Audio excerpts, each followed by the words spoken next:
Bom, pessoal, nós vamos trabalhar aqui hoje com a nossa ação popular, né? A ação popular que, cronologicamente, como hoje está incluída dentro do sistema do processo coletivo ou do microsistema do processo civil coletivo, né? A ação popular foi, vamos dizer assim, seria a primeira, na ordem cronológica histórica, incluída como uma ação coletiva, embora a gente saiba que ela não foi concebida e estruturada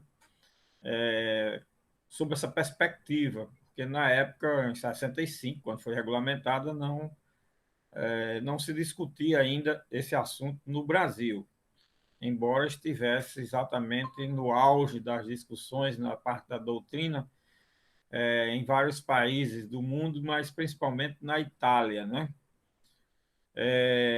E aí nós tivemos, em 1965, a regulamentação da Lei da Ação Popular, através da Lei 4717, de 20 de junho de 1965, né? Que naquele momento histórico ela estava regulamentando a ação popular na Constituição de 46, com previsão da Constituição de 46, na Constituição de 46. Só que a ação popular, na realidade, ela veio para a Constituição e para o sistema jurídico brasileiro em termos de sua criação na Constituição de 34. Veja como é interessante. Mas em 37 foi revogado, né? Em 45 retornou na Constituição de 45 e aí retornou nos mesmos patamares que existia em 1934, né? E só veio a ser regulamentada em 65, ou seja, 31 anos depois da sua criação pela Constituição, sua previsibilidade pela Constituição, né? E depois de 10 anos da Constituição, 20 anos da Constituição de 45, quando ela foi restaurada, né? É... E é esta a lei, em termos de lei regulamentadora da matéria, que ainda está em vigor no Brasil, com pouquíssimas e raríssimas atualizações. Ela tem sofrido algumas atualizações no campo interpretativo, como nós vamos ver aqui. Por exemplo, ela hoje inserida dentro do sistema processual coletivo, então ela precisa ser adaptada a esse microsistema, precisa que se tenha em vista esse microsistema, diante do que ela própria, a lei, já disciplina. Como nós temos hoje o disciplinamento da matéria pela Constituição de 88, como foi que ela tratou essa matéria, né? E pela Lei 4717, aí nós já temos aí uma alteração. Vamos ver aqui o texto constitucional, né? A Constituição de 88, em seu artigo 5º, inciso 73, que nós já vimos aqui rapidamente, mas só com relação à legitimidade ativa, esse inciso é muito rico, interessante de se ver, de se debruçar sobre ele, que é muito cheio de informações. Diz que qualquer cidadão é parte legítima para propor ação popular, que vise a anular ato lesivo ao patrimônio público ou de entidade de que o Estado participe, à moralidade administrativa, ao meio ambiente e ao patrimônio histórico e cultural, ficando o autor, salvo comprovada má-fé, isento de custas judiciais e do ônus da sucumbência. Vejam esse inciso, um simples inciso da Constituição Federal, mas quantos temas ele trata? Nós temos aí, primeiro, olha, agora visualizando o dispositivo sobre o que ele trata. Olha, ele trata primeiro da questão da legitimidade ativa na ação popular, né? Até a gente já viu aí na, é, nas aulas que antecederam a prova, e vocês acredito que devem ter colocado alguma coisa no trabalho sobre esse assunto, que ele está lá inserido como objeto da prova também. Pois bem, trata primeiro da legitimidade ativa na ação popular. Depois trata da questão de forma, que é o tipo de tutela judicial de que trata esse inciso, que é a ação popular. A ação popular é uma espécie de tutela judicial, é uma espécie de demanda, é uma espécie de ação constitucional. É por isso que a ação popular, ao lado do mandado de segurança, individual ou coletivo, são ações que se denominam de ações constitucionais, porque tem berço na Constituição, certo? É o caso aí da ação popular, nesse inciso. Então, nós temos aí o tipo de instrumento, a ação popular, de que cuida esse inciso. E aí diz, nesse inciso, que a ação popular visa anular ou nulificar os atos lesivos ao patrimônio público. Olha, a lesão ao patrimônio público, né? Esse detalhe importante, interessante, a lesão ao patrimônio público, né? É, à moralidade administrativa, ao meio ambiente e ao patrimônio histórico e cultural. E aí nós temos o quê? Um acentuado volume de informações a respeito do objeto da ação popular. Olha, trabalhou-se agora com o objeto. Três assuntos: legitimidade ativa, tipo de tutela que diz respeito à questão da forma, e objeto da ação popular. No objeto quanto à pretensão, visa, objetiva, tem como finalidade anular o ato lesivo ao patrimônio público ou de entidade de que o Estado participe, a moralidade administrativa, ao meio ambiente e ao patrimônio histórico e cultural. Todos esses elementos indicando objeto quanto à pretensão, ficando o autor isento de custas judiciais e do ônus da sucumbência, salvo comprovada má-fé. Tá?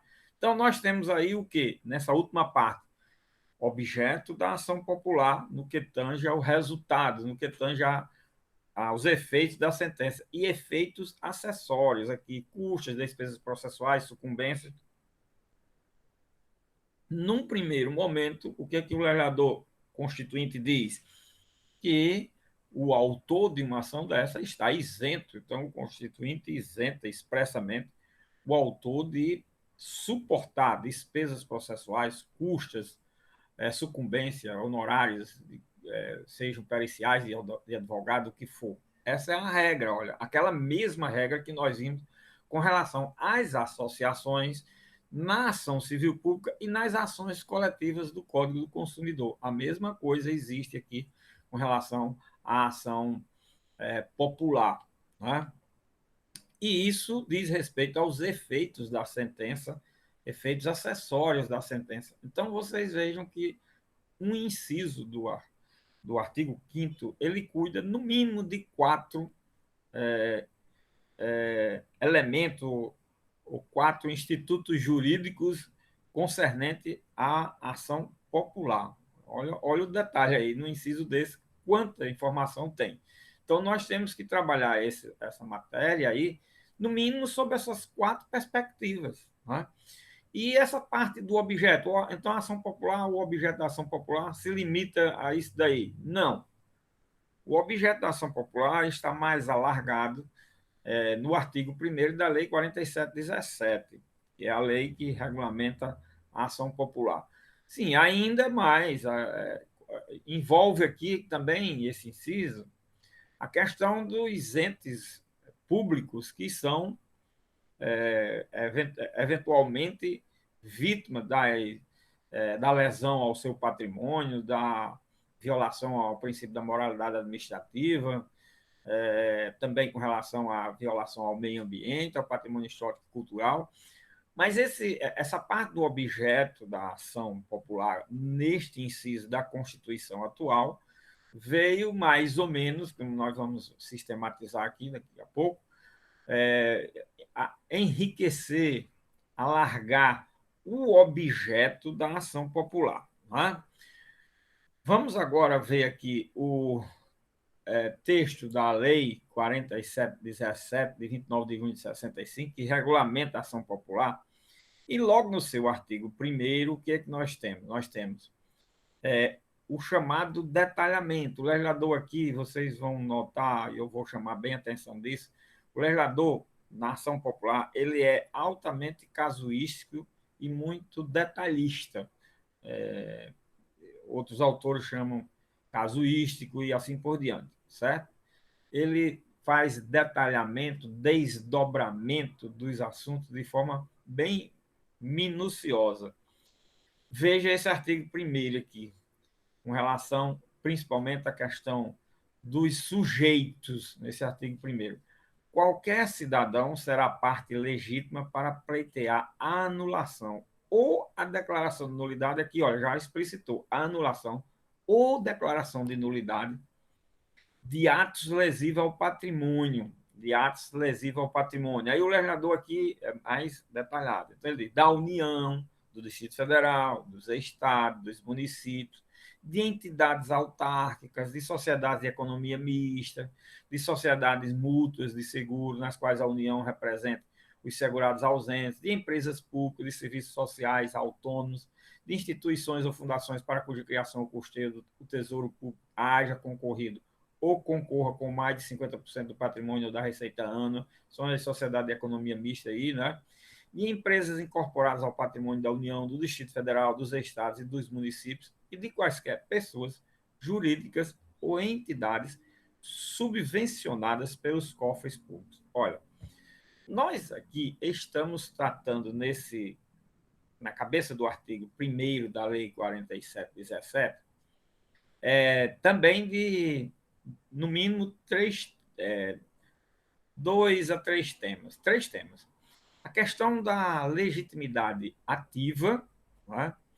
A questão da demanda, da espécie de demanda, pleitear anulação ou declaração de nulidade de atos lesivos ao patrimônio da União. Esse era o objeto da ação popular na sua origem, quando a ação popular foi regulamentada em 65, o objeto se limitava à lesão, declarar os atos nulos ou anuláveis quanto à lesão ao patrimônio público, vou chamar assim de patrimônio público, que naquele momento histórico, o legislador, em 65, fez questão de colocar, se não todas, pelo menos aquelas entidades que já eram conhecidas do sistema jurídico brasileiro, né?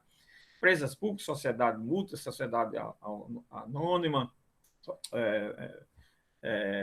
as empresas, sociedade de economia mista, autarquias, fundações, e foi dizendo mais ou menos que já existia no sistema jurídico, que terminou e quaisquer pessoas jurídicas ou entidades que de uma forma ou de outra recebam subvenções pelos cofres públicos.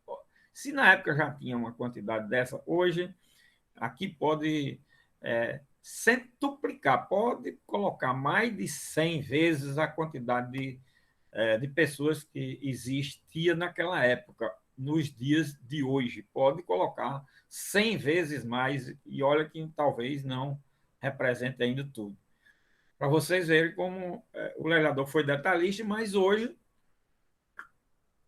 já estaria desatualizado. Então, aqui trata do sujeito ativo, trata eventualmente do sujeito passivo, que são essas entidades, mas na realidade aqui, essas entidades elas entram sempre como as pessoas jurídicas que sofrem as consequências da lesão ao patrimônio público, o que tem seu direito, que hoje está mais ampliado, nós vamos ver aqui, violado no que tange aos interesses públicos, aos interesses dos direitos coletivos como um todo, né?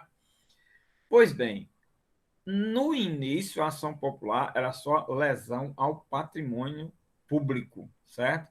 No início. Com a Lei 6.513 de 77, veio o parágrafo primeiro desse artigo e diz que consideram-se patrimônio público, ou seja, incluiu ainda no patrimônio público, para os fins referidos neste artigo, os bens e direitos de valor econômico, ou seja, não era só aquela questão relativa à lesão ao patrimônio público, atos lesivos ao patrimônio, com uma visão unicamente econômica ou financeira ou patrimonial, aí o patrimônio público tem um conceito mais amplo do que isso, porque inclui os bens e direitos de valor econômico, aí inclui os bens de valor econômico, logicamente, como consequência natural, mas também os artísticos, os artístico, estético, histórico ou turístico. Isso em 77, ou seja, 20, não, 12 anos depois da lei, 65, 77, veio mais esse parágrafo que ampliou consideravelmente o objeto da ação popular. Né? Bom, e ainda em se tratando dessa ampliação do objeto, aí veio a Constituição Federal. Né? A Constituição Federal que diz os entes da administração pública e outros que, de uma forma ou de outra, o inciso da Constituição inclui os entes da administração pública, aqueles, logicamente, da administração pública direta, e mais ele coloca. E qualquer entidade que o Estado participe. Olha, qualquer entidade que o Estado participe, seja de pessoa jurídica de direito público, seja de pessoa jurídica de direito privado, desde que haja subvenção, desde que haja participação de patrimônio público nessas entidades, tá certo? A Constituição é bem genérica. E aqui o legislador, ao regulamentar a matéria, dá mais detalhes de que entidades são essas. E aqui, logicamente, não está colocado de forma exauriente ou exaustiva as possibilidades de entes que podem sofrer lesão ao patrimônio público, ou ter os seus direitos artísticos, estéticos, históricos ou turísticos violados, porque tanto a Constituição como a lei diz de qualquer pessoa jurídica ou entidade subvencionada pelos cofres públicos. Hoje, por exemplo, as famosas ONGs, ONGs, né? As famosas ONGs de prestação de serviços, de fornecimento de produtos e serviços sociais que se prestam ao terceiro segmento, a terceira via, toda uma série de linguagem que existe para explicar hoje a prestação de serviços sociais por entidades privadas, porém realizando uma atividade de interesse público, social, etc. Certo? Bom, então a Constituição acrescentou a, a esses direitos, a violação, a lesão ao patrimônio público de valor econômico, artístico, estético, histórico, turístico, aí acrescentou também o quê? A questão da violação ao princípio da moralidade, né? A violação ao princípio da moralidade, porque não existia antes da Constituição de 88, né? Não existia a questão da moralidade administrativa, o princípio da moralidade, e eu espero que vocês tenham estudado esse princípio na parte de direito administrativo. Né? Eu chamo a atenção aqui que o objeto dos direitos coletivos, eu já falei isso em mais de uma oportunidade, e reitero aqui, eles, na realidade, são sempre tudo aquilo que diz respeito ao chamado direito material, né? Ao ramo do direito material. Né? Esses institutos, que eu não fico explicando todos eles, porque eu não posso explicar o objeto das ações, que o objeto das ações compõe todo o acervo do direito vigente no campo do direito material. Vocês imaginem se eu falar algum instituto, todos os institutos de direito civil, teria que estudar o Código Civil, todos os institutos de moralidade, de direito administrativo, tem que estudar tudo direito administrativo. Quando falasse de violação de dispositivos constitucionais, da Constituição, e ainda que ao meio ambiente. Então, foi acrescida a moralidade ao meio ambiente. O meio ambiente não estava incluído como objeto da ação popular antes de 88. Ao patrimônio histórico, sim, estava incluído, mas o cultural não. Dentre aquelas hipóteses do parágrafo 1º da Lei 47/17, não estava a questão cultural, está a questão econômica, histórica, né? Econômica, histórica, paisagística, estética, artística, estética e turística. Então, tinha nessas hipóteses do parágrafo primeiro, acrescido pela Lei 6.513 de 77, nós teríamos esses direitos ou bens de valor econômico, artístico, estético, histórico ou turístico. O histórico foi repetido na Constituição, tudo bem. A lesão ao patrimônio também foi repetido na Constituição, tá? Mas a Constituição trouxe, além desses daqui, mais outros. A questão do meio ambiente, a questão da violação ao princípio da moralidade administrativa e a questão relativa ao patrimônio, direitos culturais. Então, o objeto da ação popular hoje compreende o que está descrito no artigo 1º, parágrafo 1º e artigo 5º, inciso 73 da Constituição Federal. Certo, minha gente? Como a lei ainda não foi alterada para trazer e adaptar aquilo que está na Constituição, na própria lei, a lei anterior à Constituição, ela foi recepcionada, e ao ser recepcionada, ela tem que também fazer, integrar ao seu conteúdo aquilo que a Constituição traz no que tange a aquela respectiva matéria, no caso aqui, matéria da ação popular, certo? Nós estamos vendo aí que o objeto da ação popular é muito significativo, muito representativo hoje, não é? Acrescido que foi pela Constituição Federal. Mas nós sabemos também que esse objeto da ação popular ele não tem a mesma amplitude que tem o objeto da ação civil pública, por exemplo, ou as ações coletivas do Código do Consumidor. Não tem o mesmo tamanho, a mesma extensão. Por quê? Porque lá inclui todas as espécies de direitos coletivos, difuso, coletivo, estrito senso, individual, homogêneo. Aqui, esses direitos que foram enumerados e que eu terminei de mencionar aí, que estão no artigo 1º, parágrafo 1º da Lei 47/17 e no artigo 5º, inciso 73 da Constituição. Que direitos são esses? São direitos coletivos, porém, todos eles são da subespécie de direitos difusos. Olha aí. Então, é por isso que a ação popular foi inserida no ramo dos direitos coletivos, das ações coletivas previstas hoje na ordem jurídica, não é? Mas o objeto da ação popular se limita à defesa, proteção de direitos difusos, de direitos de toda a coletividade, tá certo? E tem, logicamente, uma peculiaridade muito grande, que é a questão relativa à legitimidade ativa. A legitimidade ativa foi dada e foi trazida para o cidadão.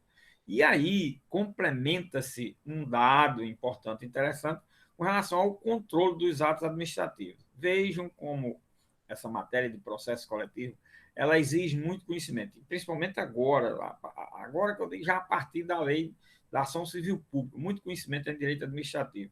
A ação popular, nós vamos ver que só tudo cuida praticamente em direito administrativo. A de improbidade com maior razão, e assim por diante.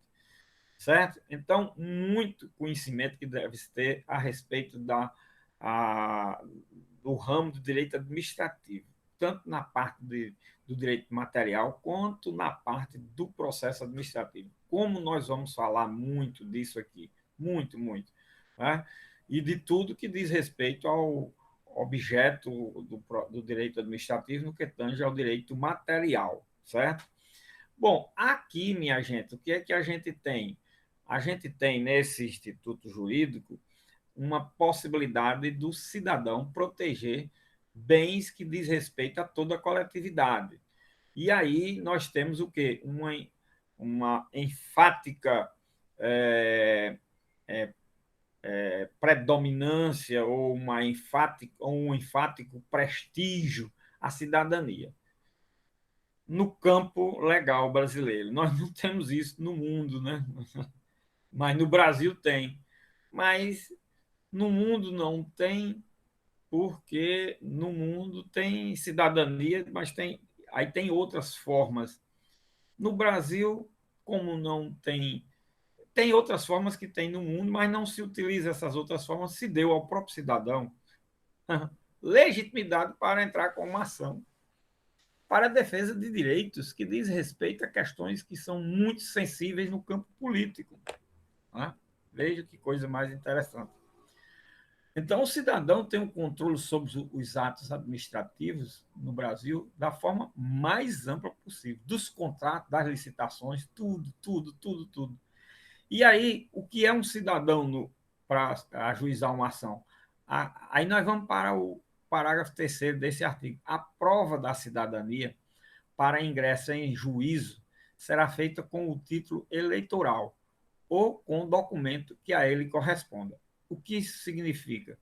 Isso significa que cidadão, para efeito de legitimidade numa ação popular, é aquele que é eleitor, que pode ser comprovado com o título, pode ser comprovado com uma certidão da Justiça Eleitoral dizendo que a pessoa é eleitor, já inscrito como eleitor no sistema eleitoral brasileiro. Então, minha gente, nós temos aí hoje, vamos dizer assim, numa contagem da última eleição, cerca de, se baseando na contagem de votantes e de eleitores da última eleição, cerca de 145 milhões de pessoas que são legitimadas a ajuizar ações populares. 145 milhões, isso dá muito mais da metade, né?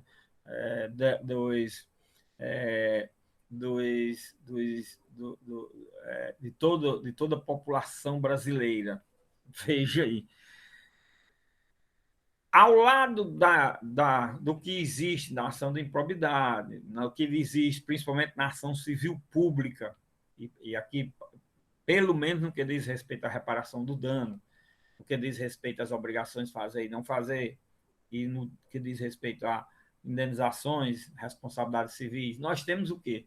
A ação civil pública, a ação popular. A ação civil pública sendo mais ampla ainda, o objeto e os efeitos. A ação popular, com o seu objeto quanto à pretensão e aos efeitos de forma mais reduzida, mas dando ao cidadão toda essa possibilidade.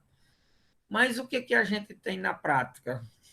Na prática não tem nada. Então, o cidadão pode entrar com ação popular, pode fazer uma representação ao Ministério Público, nós vimos isso na ação civil pública, certo? E o cidadão pode mais.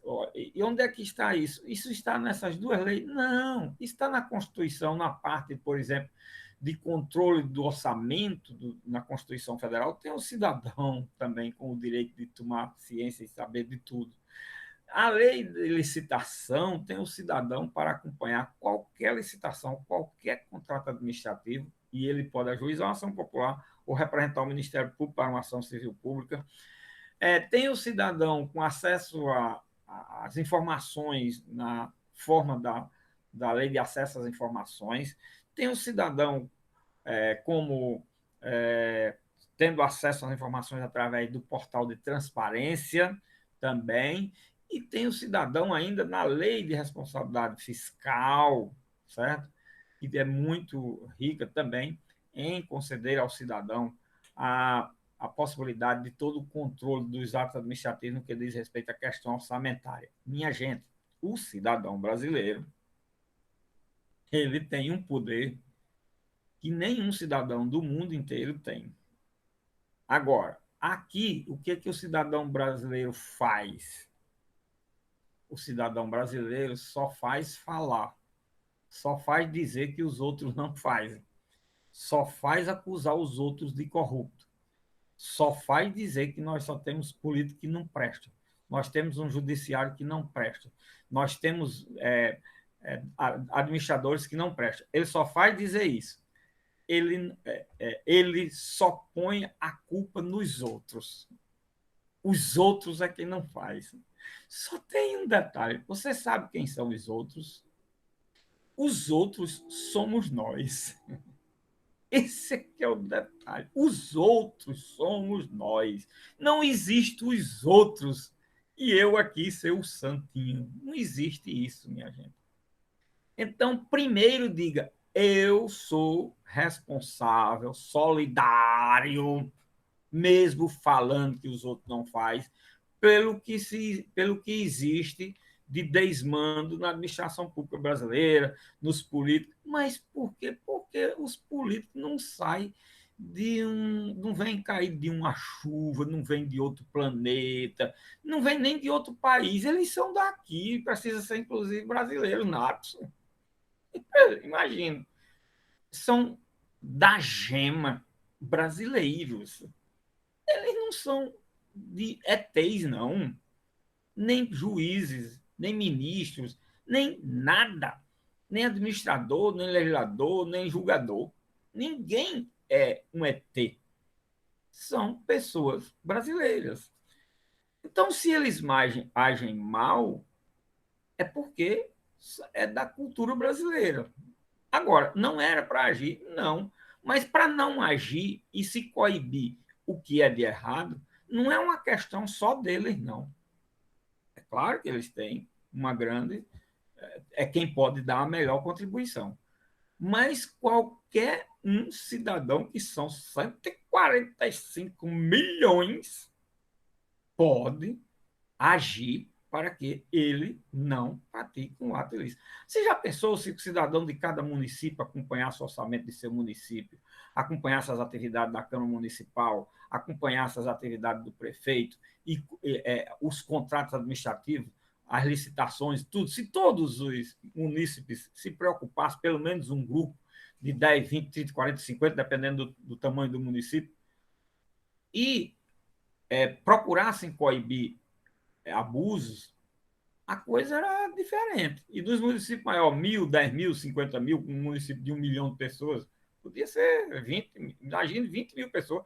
Homem, se tivesse 10 pessoas ou 20 pessoas, já seria uma grande perturbação. Agora vocês imaginem 10 ou 20 mil num universo de 1 milhão.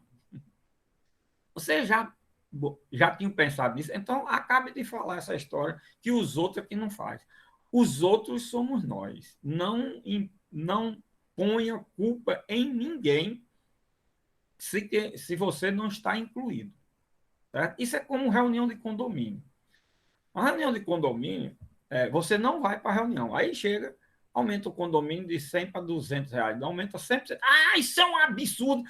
Onde era que estava? Onde era que estava? Onde era que estava você? Você não foi para a reunião do condomínio. Se aumentou de 100%, 200%, 300%, você tem que ficar caladinho e dizendo que beleza que foi esse aumento. É assim. Porque você não foi para lá participar, debater, argumentar, votar contra, nem pisou lá.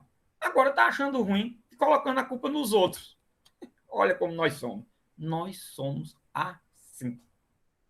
E sabe quem são os políticos? Nós também. Qualquer um de vocês amanhã pode ser político. Qualquer um de vocês pode ser um administrador. Qualquer um de vocês pode ser um operador político de qualquer área. Do judiciário, legislativo, executivo, o que for. De uma forma direta ou indireta, seja participando de eleição, seja em concurso, seja contratado, seja por cargo de confiança, todos vão ser alguma coisa na vida. Seja na empresa privada, na atividade privada, que precisa ser exercida também, não nem acobertando, nem incentivando, nem instigando a que o poder público faça errado. Entenderam? E você também fazer a sua parte certa, correta. É assim. Se não for assim, tem que ficar tudo caladinho. Eu já falei isso mais de uma vez aqui. Hoje eu estou apenas explicando, porque chegou aqui na questão da cidadania, na ação popular, melhor. Mas quando eu disse que na ação civil pública, o cidadão tem a faculdade de requerer, diligenciar documentos, elementos para se munir desses dados e elementos e levar o Ministério Público para ajuizar uma ação civil pública.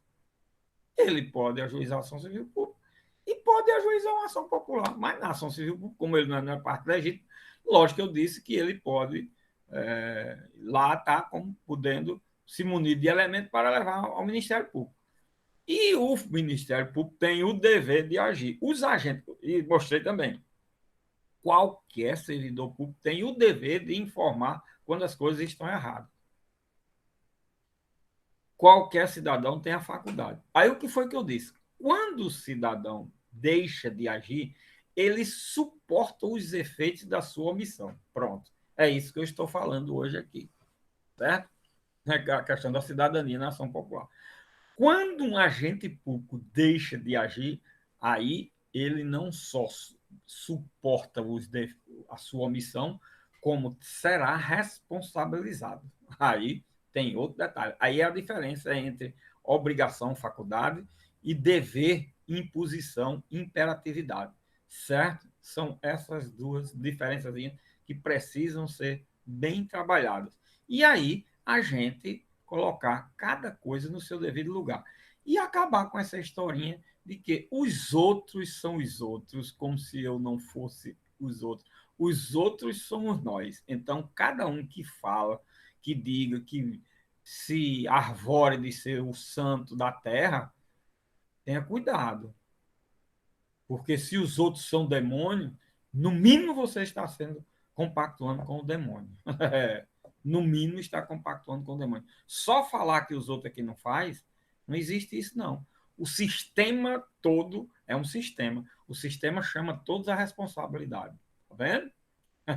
O sistema chama todos a responsabilidade. Então, na ação popular, nós temos o próprio cidadão aí agora, entrando. Ah, eu não vou esperar Ministério Público, associação, Defensoria Pública, como são legitimados lá na ação civil pública. Ah, isso não funciona. O que eu posso fazer? Ah, você pode, entre uma ação popular, pronto.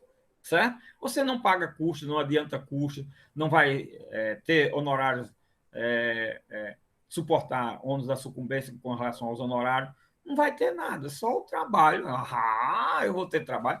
Ah, vou ter trabalho de fazer, vou procurar um advogado, se eu não quiser, em causa própria, se eu não for advogado ainda. Eu vou. O advogado vai querer ter custos também. Pois é. Tem trabalho, porque para fazer correto lá também, a administração pública, fazer um contrato administrativo, uma licitação, também tem trabalho. Para fazer de acordo com a lei, tem trabalho, despesas, custos, tudo é assim. Mas ele lá, eu já pago imposto para ele fazer. Sim, se ele não está fazendo certo, eu agora vou ter que dizer: olha, você vai ter que fazer, porque eu vou. No mínimo, então está certo, eu não quero ser autor da ação. Então, eu vou representar os órgãos de controle externos, certo? Os de interno não estão funcionando, então eu vou para os externos. Aí vou para o Ministério Público, vou para tribunais de contas, vou para. O que mais? Tem aí uma série de controles. Então, nós temos os controles externos institucionais e temos o controle externo de cidadania. Também tem em vista isso. E olha aí o acervo, a partir da Constituição, Lei de Responsabilidade Fiscal, Lei de Licitação, Lei da Ação Popular, Lei da Ação Civil Pública, e tem mais ainda na Lei de Improbidade, certo? Acesso à informação, portal de transparência, tudo isso é o acervo dado ao próprio cidadão, ao lado e concomitantemente com os órgãos de controle externos institucionais. Estão vendo aí o detalhe? Essa é uma visão aqui panorâmica, rápida, da estrutura. Nossa, eu querendo espirrar, me espirrar. Nossa, perdão aí.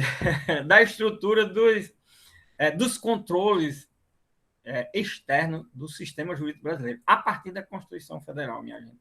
Então, deem uma olhadinha lá na parte do orçamento, do Tribunal de Contas, da responsabilidade fiscal na Constituição, da responsabilidade fiscal na Lei de Responsabilidade Fiscal. Dê uma olhadinha lá para vocês verem, na Lei de Licitação, como o cidadão pode. O cidadão pode acompanhar qualquer processo licitatório, pode acompanhar qualquer contrato administrativo, certo? Isso é de uma pessoa que é contratada ou irregularmente, isso é de uma é, de um de um contrato para fornecer material, produtos, o que foi de prestação de serviço e assim por diante. Ah, professor, mas se a gente for fazer isso, nós somos mal vistos. Ah, por quê? Porque é um, dois, três, coitado, ficam sendo realmente um peixe fora d'água, é aquela pessoa diferente. Eu estou falando de uma conscientização de massa, né? Que cada pessoa que fizesse tivesse o apoio, a aceitação e, acima de tudo, o reconhecimento dos outros, pelo menos os outros, inclusive, dizendo: ah, eu ajudo também, eu faço, eu sei disso, eu sou cidadão também, eu também sou responsável por isso. Ah, era para ter isso. Era para ter o quê? Formar, já que individualmente fica pesado ontem, forme associações de defesa do patrimônio público, isso, daquilo, por pessoas e cidadãos conscientes e lutem por isso. É uma forma, minha gente. Agora, ficar só sentado no sofá, escutando o noticiário de corrupção e dizendo que tudo é bandido, cuidado, que tem mais bandido nessa história, sentado ali no sofá e dizendo que os outros são bandidos. Cuidado, pode ter. Vamos olhar direitinho, vamos fazer e vamos aí fiscalizar se está existindo aquilo mesmo e também que não está. Porque aí também os outros ficam incumbidos de dizer o quê? De dizer o que existe e o que não existe. De fazer o que quer e o que não, o que é correto e o que não é correto.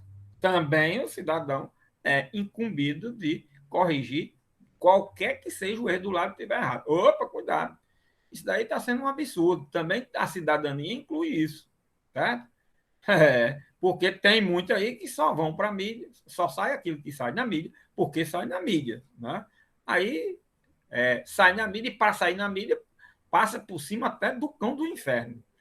Não se mede distância. Atropela mãe, pai, o que vier, para botar no mínimo mãe e pai. Atropela tudo. Para sair na mídia, atropela-se tudo. E todos. Tá certo? Então, o cidadão tem que estar lá para tudo isto. Porque de um lado e de outro é bandido. É bandido quem faz, é bandido quem age de forma contrária à lei. Porque o bandido que faz algo contra a lei é bandido, né? E o outro que age colocando como se fosse bandido alguém que não é, também está agindo contra a lei. É outro bandido, é tudo bandido. Nessa concepção que se tem, dessa massificação de que quando age de contra a lei é bandido, então entra todos. Tem que se ver isto. Isto é conscientização de cidadania. A cidadania só é exercida plenamente por essa perspectiva. Pelo menos de saber informar. Eu estou aqui pelo menos como informante, certo? Passando para vocês essa informação. Vocês devem ser o quê? No mínimo também, o quê? Os chamados duplicadores de informações, que é uma pessoa formada em direito, vai se formar em direito, está se formando em direito, deve ser o quê? O tal do agente transmissor de informações, de divulgação, disso, daquilo, aquilo outro. Pelo menos isso, para a gente dizer para as pessoas e conscientizar. E as pessoas, pelo menos, não, pelo menos dizer, não, vou olhar esse caso direitinho, isso não é assim, pode ser assim, mas pode não ser. Vamos ver. Se for de um lado ou para outro errado, nós estamos aqui do lado que é para ser certo e da forma que é para ser certo. É assim que deve ser. Aí eu estou fechando aí, porque nós vamos falar muito dos controles externos, institucionais, tá certo? Mas na ação popular é a oportunidade de mostrar exatamente esse ângulo que é muito rico, que eu dei aí um acervo de legislação a partir da Constituição para que todos possam se munir de elementos, de dados, de informações a respeito da plena cidadania que deve e pode existir no Brasil e se acabar com essa história de que os outros são os outros e os outros não são eu. Os outros somos nós, tá certo? Muito bem, minha gente. Então, aqui nós temos aí, olha, a questão dos sujeitos ativos na ação popular, que é o cidadão, e aí 145 milhões. Nós temos a questão dos dos entes que podem sofrer as consequências da lesão ao patrimônio, que entra também sujeitos, e temos o objeto da ação popular, aí falado, não é isso? Professor, Sim. o cidadão de 16 anos, ele pode propor a ação popular sem os pais? Eu acho que não. É Está interessante isso. assistido pelos pais? É que É, estava faltando a as palavra. pessoas, nossa, como tem doutrinador que defende isso. Eu fico impressionado. Olha como a visão é estreita. Olha, para você ser legitimado numa ação, você tem que preencher todos os requisitos de legitimidade. O que é que a lei da ação popular e a Constituição dá com relação à cidadania? Dá uma condição que outros não têm. Dá uma condição. Mas qual é a sua condição de ser legitimado em qualquer ação? Em qualquer ação. Você ser também maior de idade. Relativamente incapaz, você tem que ser acompanhado dos pais. Pronto. Ou responsável, dos pais é responsável. Certo? Essa é uma condição em qualquer ação. A ação popular só trouxe mais uma.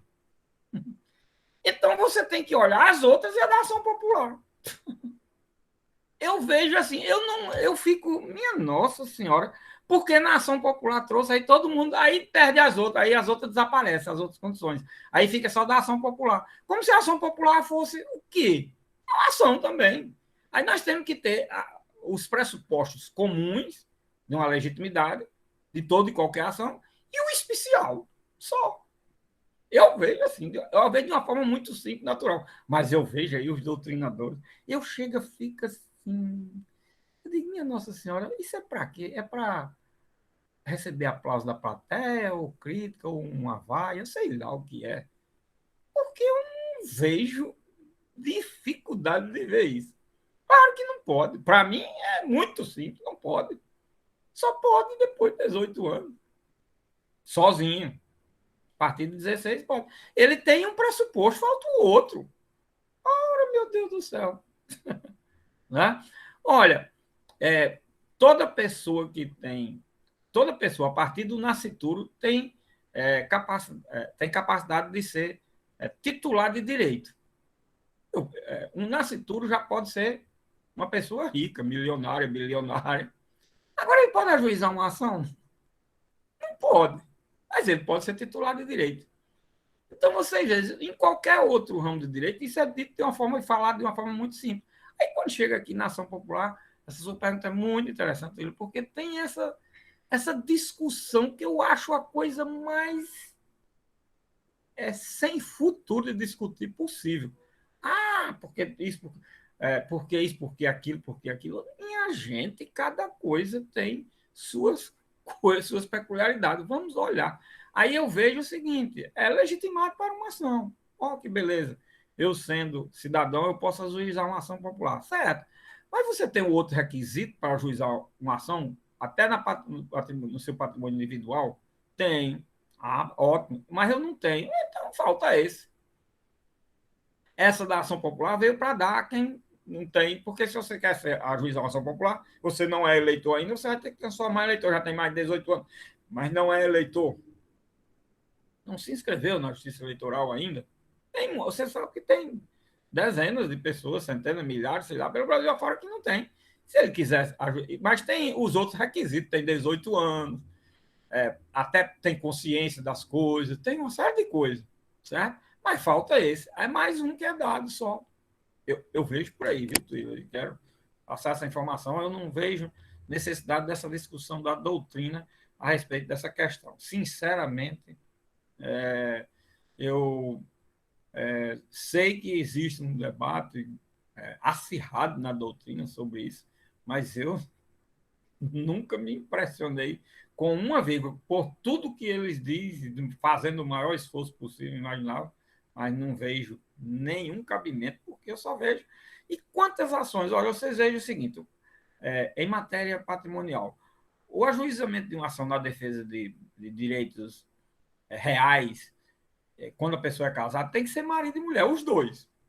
Ah, mas eu tenho todos os requisitos para ser autor de qualquer ação. Eu não posso ser. Pois é, nessa matéria, o legislador diz só pode ser se você tiver, se for os dois. Eu imagino. Aí, mas o outro não quer. Aí você tem que ir à justiça pedir um suprimento de vontade para ajuizar a ação sozinho. Imagina aí. Num direito pessoal, patrimonial, na sua defesa individual, tudo. Imagine num direito coletivo difuso. Difuso. Com maior razão. Eu acho que tem que trabalhar esse raciocínio. Certo? Muito bem. Vamos aqui, minha gente, agora os parágrafos. Segundo, em se tratando de instituições ou fundações para cuja criação custeia o Tesouro Público concorra com menos de 50%, é que está dizendo aqui que se não for uma entidade de direito público ou qualquer instituição, mesmo de direito privado, e que não tenha a participação do poder público, e que não seja não atinge 50%, se transforma pelo menos numa sociedade de economia mista, aí o valor e o ato lesivo correspondem àquele percentual que o poder público participou naquela entidade, certo? E aí diz, bem como de pessoas jurídicas, as consequências patrimoniais da invalidez dos atos lesivos terão por limite a repercussão deles sobre a contribuição dos cofres públicos, ou seja, diz respeito apenas à questão do valor subsidiado, subvencionado, despendido pelo poder público naquela entidade, ou de direito privado, que hoje tem demais, talvez seja a maioria, né? Mais do que de direito público. Professor, mas só município tem 5.800 e não sei quanto. Ah, minha nossa senhora, ONG em cada estado tem mais do que isso, imagine. É uma quantidade enorme de entidade de direito privado no Brasil hoje. E tudo trabalhando em cima de chamados atividades de fins sociais e recebe subvenções, dinheiros públicos, certo? Então, também essas pessoas estão incluídas aqui no objeto da ação popular. Certo? Parágrafo 3º, a prova da cidadania. O parágrafo 4º, para instruir a inicial, o cidadão poderá requerer às entidades a que se refere o artigo as certidões e informações. Parágrafo 5º, as certidões e informações só poderão ser utilizadas para a instrução da ação popular. Olha, esses parágrafos 4º e 5º, eu abreviei aqui a leitura, porque eles cuidam daquela história. Para você instruir a ação, precisa de pedir, solicitar, requerer, buscar informações, certidões, documentos, para poder se munir de informações. Mas eu já falei disso aqui, aquilo mesmo que está lá na lei da ação civil pública, não vou repetir aqui tudo, só dizer que é o mesmo caminho. E aviso sempre, olha, hoje nós temos outros meios mais eficazes, acesso à informação, os portais de transparência, e a quantidade de documento que se tira hoje pela internet, independentemente de afora os portais de transparência, você coloca no Google lá o nome de uma pessoa, um CPF, qualquer coisa, você obtém um volume de informações muito grande, de documentos, disso, daquilo, outro, certo? Que não precisa dessa via crucis de requerer, postular aquele documento e assim por diante. É isso que eu deixar enfatizado, esse aspecto dos parágrafos 4º e 5º, sem prejuízo dessas possibilidades aqui. Mas hoje nós temos outros meios mais fáceis e céleres para obter o mesmo resultado, ou melhor resultado, talvez. Parágrafo 6º. Somente nos casos em que o interesse público devidamente justificado impuser sigilo, poderá ser negada a certa informação, ainda é sobre a mesma coisa, certo? E no parágrafo 7º, se ocorrer a hipótese do parágrafo anterior, da questão do sigilo, aí você ajuiza a ação e solicita, requer ao juiz a requisição, tá certo? Para que a informação seja fornecida ao processo. Então, o Instituto da Requisição, no parágrafo 7º, cuide, só que aqui cabe só ao juiz, já com o ajuizamento da ação. Então, na realidade, os parágrafos 4º, 5º, 6º e 7º diz respeito àquela questão da solicitação de informações, obtenção de informações dos elementos para ajuizar a ação, ou fazer uma representação aos órgãos de controle externo, né? E a requisição, só que a requisição aqui é só do juiz, nós vimos lá na ação popular que em determinadas situações o Ministério Público pode, certo? E em outras só o juiz também. Aqui em todas que não for possível o cidadão obter, só o juiz pode, certo? Bom, minha gente, ainda sobre a questão do objeto, aí nós temos os artigos 2º, 3º e 4º, que eles se desdobram quanto à questão do objeto. Eles são, vamos dizer assim, explicitadores e, acima de tudo, bem detalhadores da questão do objeto. E aí, no artigo, como nós vimos o quê? Que no objeto da ação nós temos o quê? Visa a nulidade ou anulabilidade. Veja que tem as duas coisas. Visa a nulidade, a declaração da nulidade ou a anulabilidade do ato. Aí, no artigo 2º diz, são nulos os atos lesivos ao patrimônio das entidades mencionados no artigo anterior, nos casos de, olha, as nulidades que podem existir quando se trata de uma lesão ao patrimônio público, certo? Aí, veja como é interessante esse assunto. E como o legislador aqui é altamente percussiente. Então, aqui a lei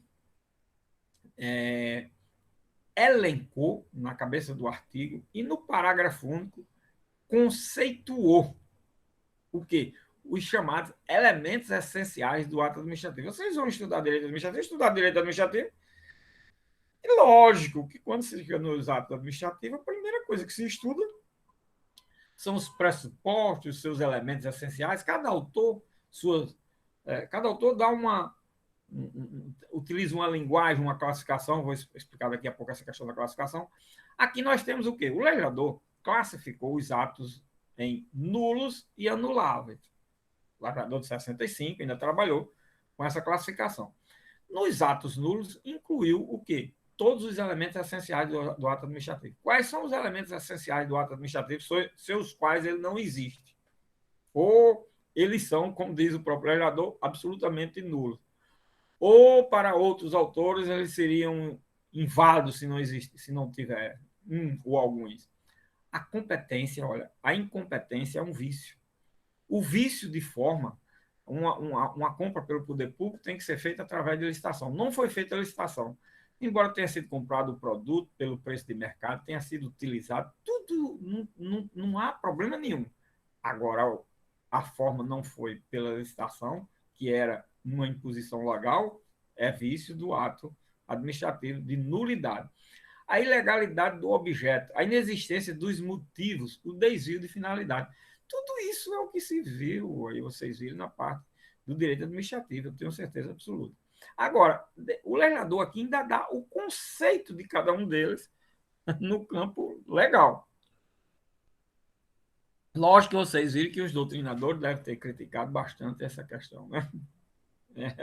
Do legislador, se o professor falou isso, que esses elementos do ato administrativo estão normatizados no sistema jurídico brasileiro, inclusive com relação ao conceito, uma parte da doutrina não minimiza a acerbada crítica que faz a essa situação, certo? Mas, com crítica ou sem crítica, o legislador definiu e diz incompetência, quando o ato não se incluir nas atribuições legais do agente que o praticou, vício de forma, a omissão ou a inobservância incompleta ou irregular de formalidades indispensáveis à existência ou seriedade do ato, a ilegalidade do objeto, quando o resultado do ato importa em violação de lei, regulamento ou outro ato normativo, inexistência dos motivos, quando a matéria de fato ou de direito em que se fundamenta o ato é materialmente inexistente ou juridicamente inadequada ao resultado obtido, o desvio de finalidade, quando o agente pratica o ato visando a fim diverso daquele previsto, explícito ou implicitamente, na regra de competência. Bom, isso daí comporta na doutrina páginas e páginas de explicação desses vícios, né? Muito bem, aqui o legislador simplificou e deu uma ideia. O legislador dessa lei, ele trabalhou com aquela... Como é uma lei que trata de uma ação do cidadão, preste atenção no detalhe aqui como é interessante. Então, é preciso que seja uma lei que seja lida, entendida, compreendida o mínimo possível por qualquer cidadão. Então, ele foi altamente percussiente, altamente detalhista, para poder uma pessoa comum do povo ler o texto da lei e ter uma ideia, certo? Das coisas, saber o que se trata, como se trata e assim por diante. Vejam como é interessante esse detalhe. E o autor do anteprojeto dessa lei, minha gente, o autor do anteprojeto dessa lei foi um norte-riograndense, do norte, daqui do Rio Grande do Norte. Não sei se o professor de Direito Administrativo disse isso. Agora, você veja, os professores de Direito Administrativo da nossa universidade talvez nem falem disso, né? Enquanto isso, você pega os autores, doutrinadores nacionais, e eles não só se referem, como elogiam extraordinariamente essa pessoa. Você veja como são as coisas, né? Nós nem citamos os nossos autores, por mais importante que seja, certo? Isso é preconceito, né? Isso é o famoso preconceito. E foi quem escreveu o clássico da literatura internacional sobre esse assunto, de controle dos atos administrativos pelo Poder Judiciário. Quem é? Vamos ver se alguém coloca aí. Quem é? Eu disse até o nome da obra já. Quer dizer, os professores de Direito Administrativo devem ter falado dele, eu acho que dezenas de vezes. Foi Seabra Opa, Fagundes, já? muito bem, Rafael. Seabra Fagundes, isso mesmo, certo? Controle dos atos administrativos pelo Poder Judiciário. Você veja, Seabra Fagundes, essa obra é um clássico da literatura internacional. Barroso foi estagiário dele no Rio, tá vendo? Olha. Olha aí, que beleza, as informações. Celso Antônio Bandeira de Mello não diz nada em matéria de direito administrativo que não seja calcado nas lições de Seabra, certo? E elogia a toda hora. É engraçado, Celso Antônio teve um pai que foi o primeiro professor de direito administrativo da PUC e o fundador do direito administrativo na PUC, criador do direito administrativo na PUC, que é Oswaldo Aranha Bandeira de Mello. Ele elogia muito mais Seabra Fagundes do que o próprio pai. E olha que o pai tem princípio de direito administrativo. Ele, na realidade, a obra era para ser escrita em 3 volumes. Ele chegou a escrever 2 volumes, certo? E é de uma riqueza e profundidade extraordinária, mas ele fala muito, elogia muito mais Seabra Fagundes do que o próprio pai dele. O pai dele ele só faz citar naquelas coisas é, que de lições que ele deixou, de informações do livro, etc, etc. Mas o elogio ele faz a Seabra, sempre. Tá certo, ele não ia elogiar o próprio pai, porque aí iam dizer, também assim fica fácil, né? O filho elogiando o pai, tá certo, seja aí uma questão ética, né? Mas ele elogia rasgadamente Celso Antônio Bandeira de Mello, né? Eu não sei, vocês aí, eu espero que os professores de direito administrativo, ou um professor, não sei quantos foram, tenham falado em algum momento dele, né? Porque eu fico impressionado que eu pego turma que diz que nunca falou. Eu digo, não, eu acho que você não fez, não teve na aula. Essa aula é, que ele falou deve ter passado batido em termos de momento na aula, a gente assim tá, se desliga e não sabe o que, é que o professor disse. Tudo isso pode ter acontecido, mas não ter falado no professor de Direito Administrativo da Universidade Federal do Rio Grande do Norte não é possível, pelo amor de Deus. Mesmo que o professor seja de fora, sei lá quem é, mesmo assim, ele deveria saber e dizer, olha, dar as informações. E se vocês pegarem o controle dos atos administrativos pelo Poder Judiciário, vocês vão ver que tem um capítulo lá da ação popular. E no capítulo da ação popular, ele faz a comparação do anteprojeto dele, do que foi aproveitado e o que não foi, o que foi modificado. Tá certo? Então, uma característica que ficou do anteprojeto foi exatamente essa que ele era defensor dessa ideia. Eu vi ele dizendo em mais de uma oportunidade em palestra. Cheguei a assisti-lo em mais de uma oportunidade de palestra, e ele dizendo isso. Ele não é da corrente, não era da corrente do texto legal sintético, ele era da corrente do texto legal analítico, certo? Então, ele dizia, num país como o Brasil, que a maioria, naquele dizia há 30, 40 anos atrás, né? Há 40, 50 anos atrás, que a maioria do povo é analfabeto, e os que sabem ler pouco entende, a lei tem que ser a mais clara possível. Ele, por exemplo, defendia que a Constituição fosse a mais analítica possível. Ele não defendia uma Constituição sintética principiológica. Ele disse que um leigo vai entender de uma Constituição principiológica? Absolutamente nada. Então, para mim, essa Constituição não é uma Constituição cidadã. Ele defendia essa tese. E como ele defendia essa tese, aquilo que ele trabalhou e que tem influência dele, tem muita coisa, e uma delas é exatamente o anteprojeto da Lei da Ação Popular, saiu aí dessa forma, tá vendo? Bem, com os conceitos os mais precisos possível, bem detalhado, bem. Ele dá a cabeça do artigo, elenca os elementos, depois, um parágrafo, define cada um. É para o didatismo que tem aí nessa norma, certo? Muito bem, minha gente. Esses assuntos, lógico, eu só estou mencionando aqui, aí aquilo que eu digo, tudo isso você estudar em direito administrativo, isso aí é parte do direito material administrativo. Certo? Cada um desses elementos eu não vou estudar aqui, passar aqui, eu só trabalho com aquilo que eu indico como objeto da respectiva ação que a gente está trabalhando, no caso aqui, a ação popular.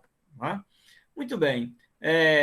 Então, nós temos aí os atos que o legislador considera de nulos. Né?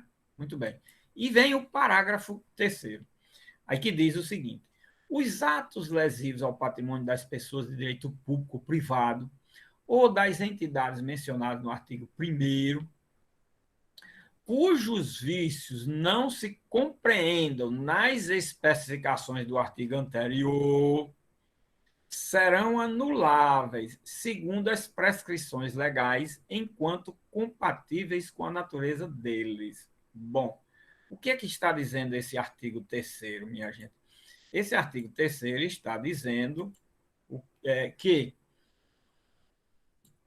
afora aqueles atos que são considerados nulos do artigo 2º, outros vícios que existirem no ato administrativo, o legislador classificou aí de vícios de anulabilidade.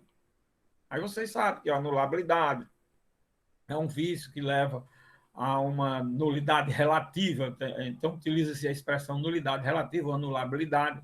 Não é? Outros autores são mais preciosistas, diz que existe o ato nulo, o ato anulável, o ato relativamente nulo. Então, trabalha-se isso. Isso é uma classificação clássica, né?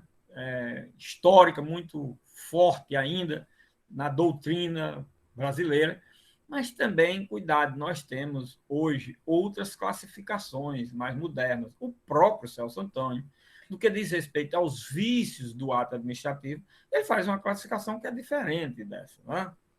Mas aí ele inclui dentro dessa classificação dele, na hora que vai falar de um dos pontos na classificação dele que diz respeito aos vícios do ato administrativo, quando ele toca nesses casos da própria lei da ação popular, ele explicita a situação concreta, citaria. E essas classificações de hoje seria como o quê? Seria do ato inexistente, do ato válido ou inválido, do ato eficaz, ineficaz, do ato. As classificações hoje são diferentes, são bem numa outra linguagem, no outro patamar, bem distinto dessa classificação que está aí na lei, que é uma classificação da doutrina que eu já falei, da doutrina clássica, não é? Que fazia sempre essa classificação e faz sempre essa classificação. Se vocês pegarem o curso de Direito Administrativo de Celso Antônio Bandeira de Mello, vai ter lá um capítulo longo sobre os vícios do ato administrativo, com uma estrutura de classificação muito interessante. Né? E que tem outros autores, essa classificação que ele faz é com base numa obra de, acho que é Agostinho Gontijo, né? Gontijo, o nome desse assim. Esse autor é um dos clássicos da literatura do direito administrativo universal. Acho que ele é argentino. Mas é um respeitado administrativista, constitucionalista, no mundo inteiro, conhecido. E esse autor, ele colocou, acho que é Agostinho Gontijo, ele colocou a obra dele, ele mesmo, essa obra está disponível na internet da vida. Bota aí o nome dele que você vai ver. A obra dele é gratuita. Você tem a obra dele, ele mesmo colocou de forma gratuita. Então, vocês vejam hoje, meu Deus do céu, como as coisas são fáceis de se encontrar. E quando se falar no Agostinho Gontijo, um professor de Direito Administrativo, na minha época, isso era uma coisa assim, como se fosse mais fácil hoje ir a Marte do que conseguir um livro de Agostinho Gontijo naquela época. Não tinha isso, não existia. Isso é uma coisa assim. Hoje você chega em qualquer lugar que você esteja, acessa com um celular, com um iPhone da vida e um negócio desse aí. E é como um telefone. E serve para você acessar qualquer coisa. E tem nas mãos uma coisa dessa. Isso é formidável, é fantástico, minha gente. Então, dou mais essa dica para você que diz que não tem livro, que não pode comprar. Não existe isso hoje mais tão difícil. Existem muitos livros, obras excelentes. Não precisa ir nem na biblioteca. A biblioteca está lá nas suas mãos, em qualquer lugar que você esteja. É em espanhol, uma leitura que é possível se fazer, também não é muito difícil se entender espanhol, né? Já dizia um amigo meu que espanhol só fazer a leitura do português errado, então, essas coisas que tem também, né? Mas é mais uma informação para vocês obterem informações, se abeberarem de lições que são preciosíssimas e que foram preciosas para formar grandes juristas brasileiros e do mundo inteiro, que vocês acham que não chega ali àquele ponto, você hoje tem acesso a uma obra dessa da forma mais fácil possível. Vejam que detalhe interessante, não é? Bom, minha gente, então, olha, esse artigo terceiro ele passa sempre aquela ideia. Bom, o que está no artigo 2º são considerados atos nulos, certo? O que não está no artigo 2º, aí os atos não são nulos, são anuláveis. Aí você pega o artigo 4º e diz: são também nulos os seguintes atos ou contratos praticados ou celebrados por quaisquer das pessoas ou entidades referidas no artigo 1º. Aí elenca quantos incisos? 5, 6, 7, 8, 9 incisos sobre situações que o legislador também considera como atos nulos. Aí você diz, bom, professor, aquilo que você terminou de dizer aí com relação ao artigo 3º, comparando com o artigo 2º, o artigo 4º desmente. Se você fizer assim, só essa leitura até aí, lógico, é verdade, desmente realmente. Não, existem mais outras hipóteses de nulidades. Acontece o seguinte, quando a gente aprofunda a análise do dispositivo do artigo 4º, aí nós vamos enxergar outra coisa. Olha aí o que é. Olha o ciclo da hermenêutica de Gadamer. Eu não me canso de reiterar isso. Olha o ciclo da hermenêutica de Gadamer. O ciclo da hermenêutica, você tem fases de conhecer e saber as coisas. Interpretar uma coisa num momento histórico, num determinado momento, e no outro momento você já dá uma interpretação diferente. Então, você dá uma interpretação no momento em que você tem um volume de informação de determinada corrente ou correntes doutrinárias, e aí, em um outro momento, quando você ampliou, você já tem uma outra leitura, uma outra interpretação, uma outra compreensão a respeito daquele assunto. Olha aí, é o ciclo hermenêutico de Gadamer, não é? Bom, nesse ciclo hermenêutico aqui, olha, aí você tem que fazer a leitura desse artigo 4º. Como então, professor? Aqui é o seguinte, tudo que está dito dentro do artigo 4º, minha gente, termina você fazendo inserir todas as situações aí dentro do artigo 2º. Como assim, professor? É porque o artigo 4º, na realidade, ele termina detalhando situações fáticas, certo? Que genericamente elas são ou um vício de forma, ou um vício quanto ao objeto, ou um vício quanto à competência, ou um vício quanto à finalidade, e assim por diante. Entendeu aí agora por que eu estou falando isso e porque o artigo 4º diz são também o seguinte, de forma exemplificativa, é como se fosse isso. Se inclui dentro daquelas hipóteses de nulidade, porque o legislador também não foi exageradamente tão. Não é também é um dispositivo de lei, não é uma explicação doutrinária. Nós estamos trabalhando com um texto de lei, não é com um texto de doutrina, né? É como se dissesse. São considerados nulos exemplos como os que eu vou mencionar aqui, que estão compreendidos dentro de uma daquelas hipóteses, ou de mais de uma daquelas hipóteses do artigo 2º.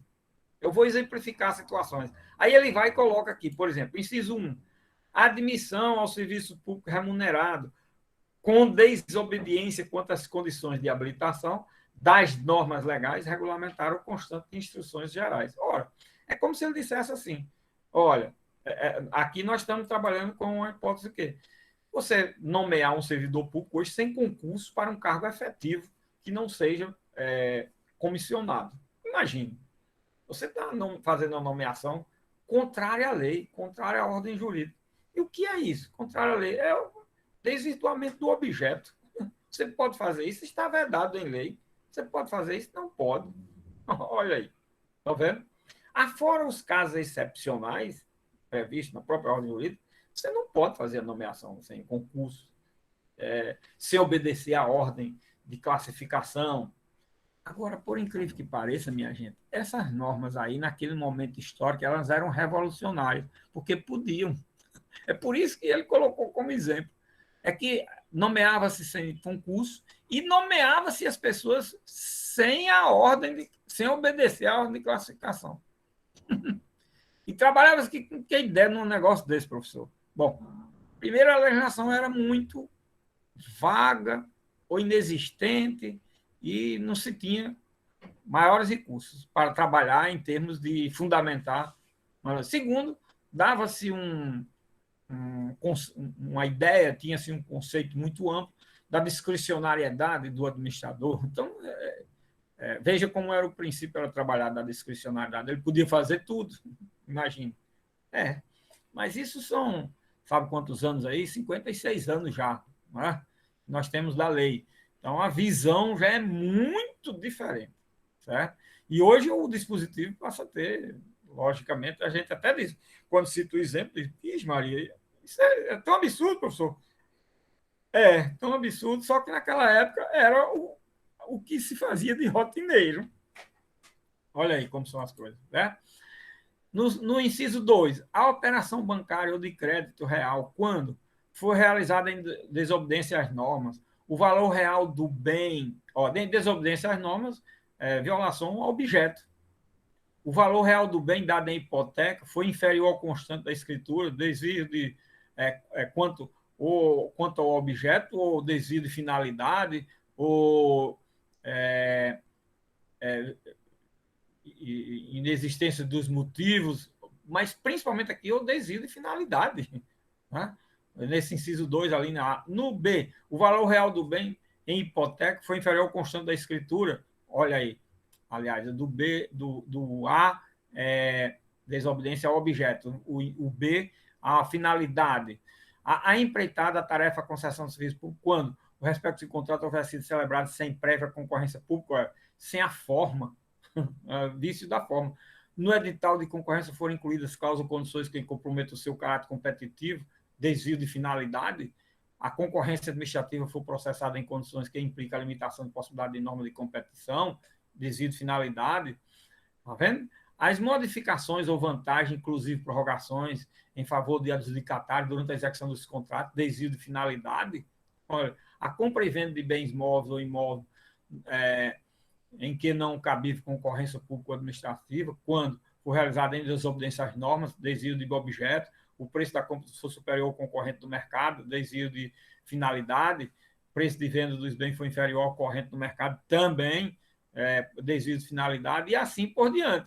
A concessão de licença de exportação, qualquer que seja a sua modalidade, quando houver sido praticado com violação de normas legais, desvio de objeto, resulta em exceção ou privilégio em favor do exportador e importador, desvio de finalidade, operação de redesconto, inclusive o limite de valor desobedecer às normas legais, desvio quanto ao objeto, o empréstimo concedido do Banco Central, em desobediência de qualquer norma, vício do objeto, valor dos bens dados em garantia foi inferior ao da avaliação, vício quanto à finalidade, a emissão, quando efetuada sem observância das normas constitucionais legais, desvio de objeto. Então, eu falei aqui rapidamente porque eu não estou explicando, como eu já falei, a questão desses vícios que são, logicamente, estudados no direito administrativo, na parte de direito material. Apenas falei rapidamente aí para mostrar tão somente que você inclui todas essas hipóteses dos incisos do artigo 4º, todas elas, você inclui em qualquer uma das hipóteses do artigo 2º.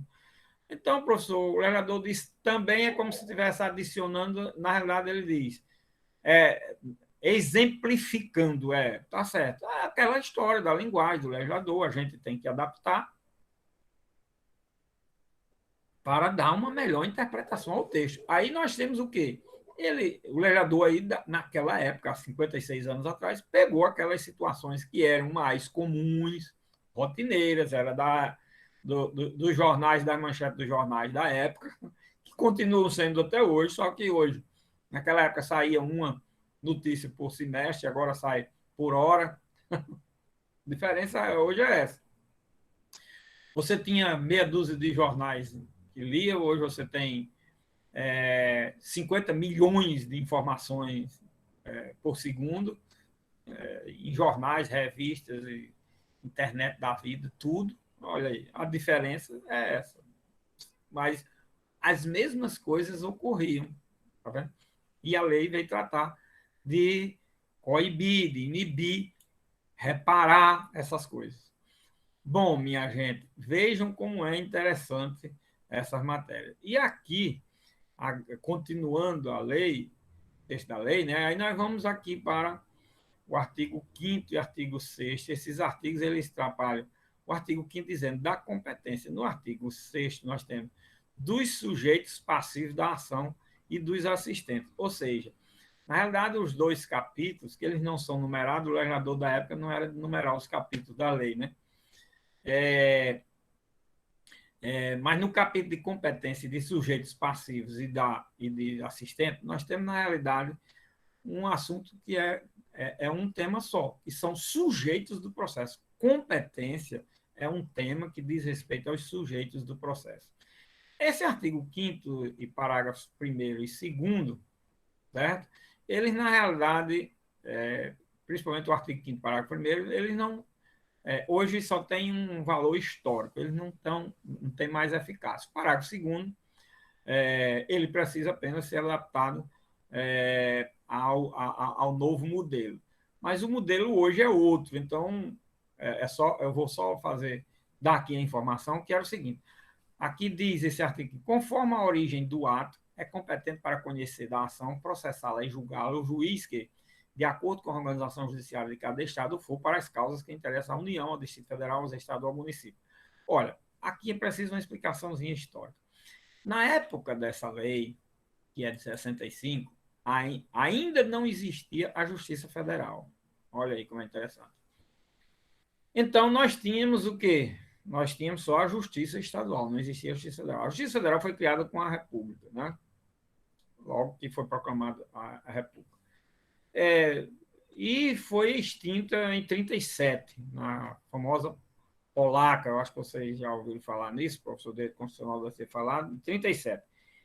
E só veio a ser restaurada em 66 e instalada em 67, certo? Então, nós temos aí uma visão de como foi a Justiça Federal em um século e pouco aí, certo? Pois bem, como não tinha Justiça Federal, nós tínhamos a Justiça Estadual que tinha nas maiores comarcas, uma comarca pequena, não, porque o juiz de uma comarca pequena, você já sabe, ele é juiz de tudo. Até juiz federal ele é. Por exemplo, nas causas de previdência social, que a pessoa escolhe a Justiça Estadual para ajuizar uma ação de previdência social contra o INSS, pode, de acordo com o parágrafo 3º do artigo 109 da Constituição, e o juiz estadual passa a ser um juiz federal ali. O que existe ali é uma delegação de competência do juiz estadual para o juiz federal, certo? Muito bem. E aí, nessa época, os juízes estaduais tinham competência para a matéria da União Federal. Numa comarca maior, como Natal, por exemplo. Então, se fosse hoje, nós teríamos o quê? Uma vara da Justiça, Fazenda Pública Federal, uma vara da Fazenda Pública Estadual e uma vara da Fazenda Pública Municipal, sendo da mesma Justiça Estadual. Né? Mas aí isso mudou, nós criamos a Justiça Federal. O que aconteceu com a criação da Justiça Federal lá pelo artigo 109, com a definição de sua competência? Aquilo que era da Justiça Estadual passou para a competência da Justiça Federal. E aí a competência da Justiça Federal passou a atrair a sua competência naqueles casos em que qualquer entidade de direito público federal ingresse no processo. É isso que a gente sabe hoje, a regra é essa, certo? Aí mandava que a União ingressando no processo, se tivesse vara da Fazenda Pública da União, fosse para a vara da Fazenda Pública da União, tá certo? É o que diz a cabeça desse artigo 5º aí, certo? E no parágrafo 1º, só essa informação que é interessante. Equiparam-se aos dentro da União dos Estados dos Estados os atos das pessoas criadas ou mantidas por essas pessoas jurídicas de direito público, ou seja, que estende às autarquias, sociedade da economia mista, a mesma coisa, parágrafo 1º, tá certo? Parágrafo 2º, quando o pleito interessar simultaneamente à União e a qualquer outra pessoa ou entidade, será competente o juiz das causas da União, aqui mandando também atrair a competência para a vara que trabalhasse, que tivesse competência de processos da União Federal, certo? Mesmo que existam pessoas de direito público federal e estadual, aí diz mesmo assim, ou municipal, aí vai para a vara da competência da União. Isso visto sob o ângulo da justiça antes de 67, da justiça estadual. Tá certo? Então, esses três dispositivos, o artigo 5º caput, parágrafo 1º e parágrafo 2º, eles dizem respeito à questão da competência, levando em consideração a estrutura da justiça nessa época, até 67. E a lei aí é de 65, retratou ainda o modelo que vigorou aí de 37 a 66, certo? Agora, o parágrafo 3º e o parágrafo 4º, esses dois parágrafos, eles são muito importantes e têm plena eficácia, né? Os outros precisam ser lidos de outra forma, muito diferente, né?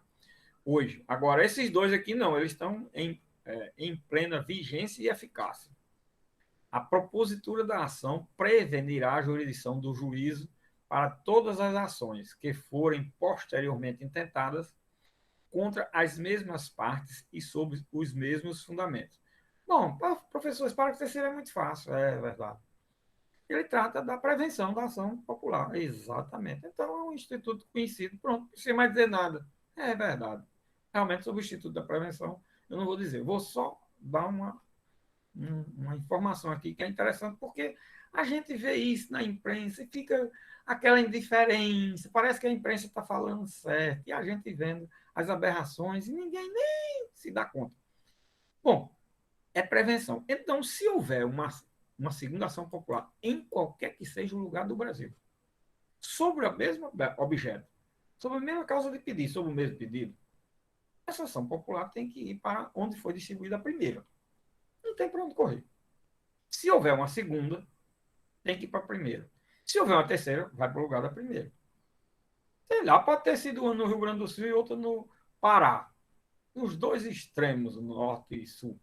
Não interessa. Vai para onde foi distribuída a primeira. É prevenção. Em razão da primeira que é ajuizada. Acabou-se. Como é no Brasil? Não. Se vai dar mídia, cada um fica com sua ação. Agora vocês vejam o seguinte. Que direito discute-se numa ação popular? Direitos difusos. Tem uma característica em direito difuso que inviabiliza uma possibilidade dessa. O direito difuso ele é uno, indivisível. Ele é indivisível. Aí, como é que um juiz pode julgar de um jeito e outro julgar de outro? Como, aí um julga procedente, outro julga improcedente. Vamos admitir isso. Aí agora, como é que vai ser? O mesmo direito. Como é que eu vou cumprir essa decisão? A decisão que deu procedente, a decisão que deu improcedente, a que deu parcialmente procedente, a que deu parcialmente procedente para 70%, a que deu parcialmente procedente para 30%. Pode isso? Não pode. É por isso que esse artigo é importantíssimo, minha gente. Ele tem um significado todo especial em matéria de ação popular. Certo? É isso que eu chamo a atenção. Mas no Brasil, não. Nós tivemos aí, por exemplo, há 2, 3 anos atrás, a questão de ações populares que foram ajuizadas contra ministros que estavam sendo nomeados com base no princípio da moralidade administrativa, tudo bem, não estou discutindo o método. Eu só quero dizer o seguinte: só podia ser, primeiro, ajuizada uma ação. Segundo, as outras que viessem a ser ajuizadas, onde quer que fosse, teria que ser remetido para onde foi distribuída primeiro. Mas como foi no Brasil, cada juiz despachou sua ação. Só que cada um diferiu as liminares, coincidiu, as decisões foram uníssonas, vamos dizer assim. Por quê? Porque a decisão só seria publicada nos jornais nacionais da vida se fosse diferindo as liminares. E quem era que ia indiferir? Quem fosse indiferir, coitado, ficava sendo execrado e não saía na mídia nacional. Né? Eles nem deferiam liminar. Então, não tem. Mas o que revelou-se aí, duas coisas se revelam aí. Primeiro, o juiz decide por mídia. Estão vendo aí? Segundo, eles não querem nem saber se estão atropelando a ordem jurídica ou não. Terceiro, a população, a massa, o chamado opinião pública, essa é conduzida como gado, tangido. Ninguém nem. Não, pois quando vieram me perguntar, eu disse: não, é errado, isso não existe, não. E agora? Eu digo: agora continua assim, porque no Brasil não é assim. Olha aí, o Brasil é assim. E amanhã vocês vão ser juízes. Não façam isso, não. Eu estou dizendo que não façam, mas eu sei lá se não vão fazer. Não existe isso, minha gente. Simplesmente não existe. Mas a imprensa disse: minha Nossa Senhora, porque a imprensa disse. É verdade. A imprensa diz tanta coisa que não é verdade, que a gente for tirar a verdade do que a imprensa diz, a gente nem tem trabalho muito de ler imprensa, porque só está lendo mentira. E quando é uma notícia dessa, a ação popular existiu. Foi mais de uma existiu. Mas mais de uma está errado. Os diferimentos dessas liminares, não se discute mais se fosse uma concedendo e outra negando. Pode até ter havido alguma negando, mas saiu a notícia, eu também não sei. Porque quem queria sair na mídia tinha que deferir, eliminar. E foi deferido. De todas que saiu na mídia. Agora, será que teve algum juiz que negou? Se teve, coitado, não saiu na mídia. É um pobre coitado. Não é um juiz moderno. O juiz moderno é aquele que precisa sair na mídia, gosta, quer, impõe, inclusive, a sua vontade e a não do legislador. É isso que a gente vê aí. Olha, decisão judicial que juiz que já botou na mídia e procura a imprensa para botar, já se sabe. Já se sabe. E impõe que se bote. Deixe que a imprensa vá atrás, se quiser, por outros. Mas juiz que ele mesmo bota, ele mesmo é quem manda e impõe que vá aos meios de comunicação. Manda nota e tudo. Meu amigo. Ah, ah, é difícil, tá vendo? É isso, é por isso que eu digo, olha, na nossa área de direito, pelo amor de Deus, não seja conduzido por imprensa, pelo amor de Deus. Eu não sou conduzido por imprensa. Agora eu leio tudo para saber, olha, e saber onde é que está errado. Isso aqui está errado. Isso aqui não existe. Isso aqui é uma mentira. Ou isso aqui não é um desvirtuamento total. Então, é claro que eu só estou dizendo aqui porque vi a notícia e tive que ler e dizer, tá vendo? Dos 220 milhões de brasileiros, talvez só tenha eu dizendo que isso é um absurdo. Sei lá, deve ter uma meia dúzia aí. Certo? Mas é um absurdo. É uma mentira que não, aquilo não pode. É uma falsa informação. Uma falsa informação. Total falsidade na informação. Essa é que é a realidade. Certo? Bom, minha gente, então esse parágrafo terceiro tem essa importância. O parágrafo quarto, ele tem o seguinte: na defesa do patrimônio público, caberá a suspensão liminar do ato lesivo impugnado. Nesse parágrafo quarto, certo? O que nós temos é o mesmo instituto que foi estudado no artigo 12 da Lei da Ação Civil Pública. Qual foi o instituto que nós estudamos no artigo 12? A liminar na ação civil pública. O que é que nós temos aí? A liminar na ação popular. Aquela história que eu contei já, que antes de 1994 nós tínhamos 5 hipóteses de liminares autorizadas pelo próprio legislador. Ação civil pública, ação popular, mandado de segurança, ações processuais do Código de Processo Civil e a própria ação cautelar. Pronto. Daí, nós já vimos, vamos vendo duas aí. Se pegar a lei de mandado de segurança, você vai ver a terceira. Se pegar o Código de Processo Civil, nas ações processuárias, vão ver a quarta. E se pegar o Código de Processo Civil passado no livro dos processos cautelares, vocês vão ver a quinta. Pronto. Era isso, tá vendo? Só nos casos. Depois de 94 passou a ser para todo o processo, mas até 94 não. Então, esse parágrafo 4 não precisamos mais também fazer análise, que é a mesma coisa. Inclusive, professor, ele aqui não tem o agravo, mas cabe do mesmo jeito, tá certo? Caberá a suspensão da liminar do ato lesivo impugnado. É isso que está dizendo aqui o parágrafo 4. Essa suspensão aí está no sentido de que é cabível a liminar para efeito de suspender o ato lesivo. De suspender o ato lesivo é exatamente através de liminar, ok? Bom, minha gente, aí vem em seguida o artigo 6º, que cuida, esse artigo 6º, do que o legislador denominou de sujeitos passivos na ação, da ação e dos assistentes. Esse artigo 6º é principalmente o caput, né? Com o parágrafo 1º, né? Até o parágrafo 2º, esse artigo ele é o que, na realidade, termina por inviabilizar a ação popular. Por que inviabilização popular, professor? Porque é o seguinte, aí aqui nós temos o desenvolvimento do dispositivo, dessa parte do sujeito passivo, aí aqui é a parte do sujeito passivo na ação popular, né? Com uma visão muito voltada para o processo individual, certo? E como o processo, hoje nós estamos trabalhando ele numa visão de um processo coletivo, ele termina, logicamente, sendo inviabilizado. Não porque é processo coletivo, inviabilizado como processo coletivo, mas porque foi concebido à luz de um sistema processual individual. E dentro desse sistema processual individual, qual é em matéria de sujeitos da relação jurídico-processual? Só é sujeito da relação jurídico-processual aquele que participa diretamente ou indiretamente do processo, da relação jurídica de direito material, aliás, não é do processo, da relação jurídica de direito material. Veja o seguinte, isso vai a partir da legitimação ativa. Quem é o legitimado ativo? Aquele que é titular do direito material. Quem é o legitimado passivo? Aquele que, de qualquer forma, participou da relação jurídica de direito material. Essa é a visão do direito privado. Certo? É a visão da teoria geral do processo clássico, para o processo individual. Está vendo? Agora, no processo coletivo, as coisas já mudam. Quem é o legitimado ativo? É alguém que vai a juízo em nome próprio defender direito de outrem, mas na legitimidade ordinária vai a juízo em nome próprio defender direito próprio. Isso tudo muda totalmente de figura. E aqui, como muda?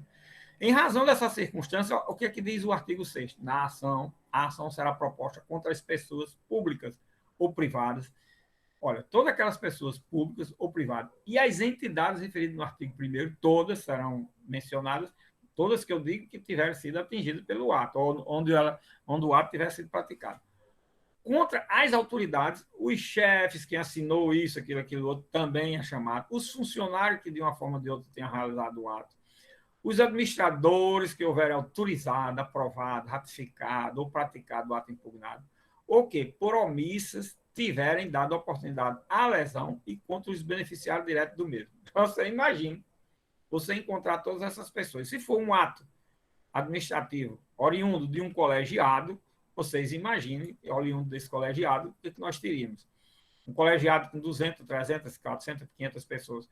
O beneficiário direto ou indireto, um concurso público, se inscreveu 5 mil pessoas, todos os 5 mil têm que ser chamados, porque eles são eles estão incluídos na relação jurídica de direito material. Então, são esses fatores, minha gente, que terminam nos dias de hoje a ação popular sendo inviabilizada. Porque nos dias de hoje as relações jurídicas são muito complexas e são de grande vulto no que diz respeito a volume de participação, a questão da massificação dos sujeitos. Um concurso em 1965 nem existia, mas se existisse, se tivesse 50, 100 pessoas, era muito. Hoje, quando tem 5.000 pessoas, é um concursinho qualquer. Os concursos têm 20, 30, 40, 50, 100, 200, 300, 500 mil pessoas e assim por diante. Vejam como a massificação dos atos jurídicos se transformaram de forma considerável, que leva à inviabilidade da ação popular num caso desse. Então, a ação popular ficou sendo para casos pequenos, geralmente nos municípios, você tem que ver o reflexo do ato administrativo, se tem muitos participantes, não tem, quantos são, para poder saber se é uma ação que é viável. Porque se for uma ação que existe ajuizada contra um ato de alta complexidade, aí não vai ser viável, ok? A gente volta a esse assunto na próxima aula. Hoje é sexta, né? Então é segunda logo cedo, a gente já recomeça aqui, certo? Analisando o restante aí do artigo 6º, que tem um parágrafo aí, no parágrafo 3º desse artigo 6º, minha gente, aí ele é super rico e nós vamos ter realmente uma informação avançadíssima em matéria de processo e de sujeitos no processo, por força desse artigo 6º, parágrafo 3º, tá certo? Então, vamos aqui até segunda, né? Hoje é sexta. Então, até segunda-feira, bom final de semana para todos, certo? Bons estudos. Agora, vamos estudar mais, né? Andar menos, para diminuir aí a pandemia e tal, essa coisa toda. Professor, a gente está querendo sair, e os senhores dizendo que fica em casa, não tem quem aguente mais. Mas se for para sair, sai para um canto isolado, não sai para muita. Para ver se diminui, para a gente depois poder sair. Tá bom? Então, um abração, felicidade, bom final de semana para vocês. Até mais. Tchau, professor. Bom final de semana. Até mais vocês todos. Um abraço, bom final de semana.